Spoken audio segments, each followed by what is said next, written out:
Bienvenue à tous, chers abonnés, sur votre chaîne préférée Burkina Info 24, la voix qui vous connecte au cœur de l'actualité du pays des hommes intègres et de l'espace AES.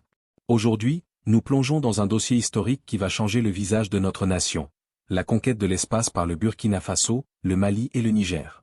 Nous allons vous expliquer comment, grâce au partenariat avec la Russie, le Sahel s'apprête à lancer son tout premier satellite de télécommunications partagées.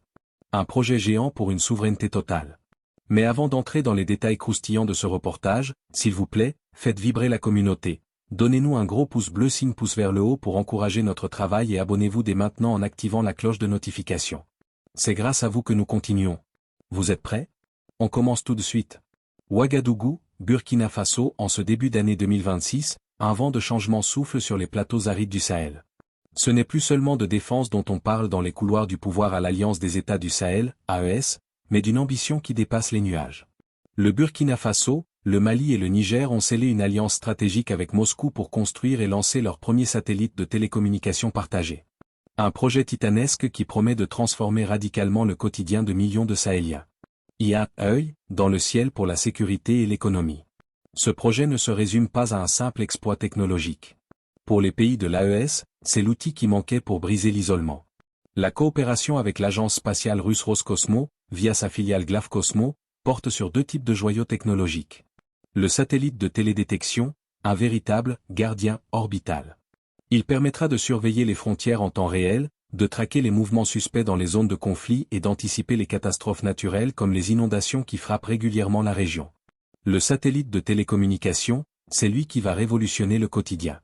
Il servira à diffuser les signaux radio et télévision sur 100% du territoire, mais aussi à apporter Internet là où les câbles de fibre optique ne passeront jamais. Jusqu'à présent, nos communications dépendaient de satellites étrangers. Demain, nous serons les seuls maîtres de nos données, confie un expert en télécom à Ouagadougou. Immersion, ce que cela change dans la vie réelle. Pour comprendre l'impact de ce satellite, il faut quitter les bureaux climatisés de la capitale et se rendre en brousse ou dans les provinces reculées comme le Soum ou le Niania. À la fin des zones blanches. Imaginez Adama, un jeune commerçant à Dori.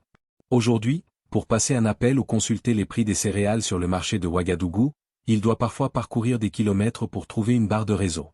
Avec ce satellite, la connectivité tombe du ciel. Même au milieu du désert, Adama pourra accéder à des services de mobile money ou vendre ses produits via des applications en ligne, boostant ainsi l'économie locale.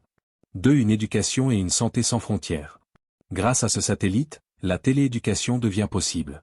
Une école dans un village isolé pourra suivre des cours en direct dispensés à l'université Joseph Kizerbo.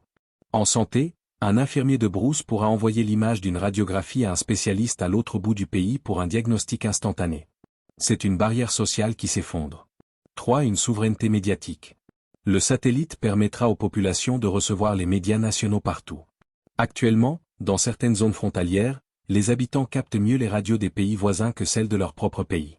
Ce projet va renforcer l'unité nationale et l'identité culturelle de l'AES. Les coulisses d'un partenariat historique. L'organisation de ce projet a franchi une étape décisive lors des récentes rencontres à Ouagadougou en janvier 2026, notamment entre le ministre burkinabé Intalba Jean-Emmanuel Ouedraogo et l'ambassadeur russe Igor Martinov. La Russie ne se contente pas de vendre une machine, elle s'engage à former des ingénieurs locaux. Ce transfert de compétences est la clé de la durabilité. À terme, ce sont des techniciens maliens, nigériens et burkinabés qui piloteront ces machines depuis des centres de contrôle basés au Sahel. Un défi face au futur. Le chemin reste semé d'embûches. Le coût du projet et la maintenance technologique sont des défis majeurs. Mais pour les chefs d'État de l'AES, le prix de la dépendance numérique était devenu trop élevé. Alors que le Burkina Faso prévoit d'investir plus de 100 millions de dollars dans le numérique pour 2026, ce satellite apparaît comme la pierre angulaire de cette métamorphose. Le Sahel ne veut plus seulement regarder les autres avancer, il veut désormais guider ses propres pas depuis les étoiles.